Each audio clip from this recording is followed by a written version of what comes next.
ในชุมชนนักศึกษาคนบ้านห้วยสองจังหวัดชัย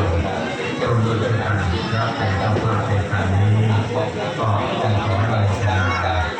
ผู้ใดรับเป็นเจ้าภาพในการนี้ในประเทศการนี้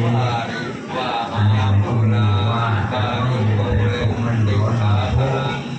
และที่สำคัญนั้นเราจะไม่ถูกใครเขาหลอกได้ง่ายเว้นแต่ว่าเป็นใจเขาหลอกที่เรื่องจริงเอาละก่อนที่ใจเขาเกิดมาในการไม่เห็นมาคนนี้เบื้องต้นก็จะดูแลให้ความใจญาติโยมคนที่จัดเล็กน้อยเจริ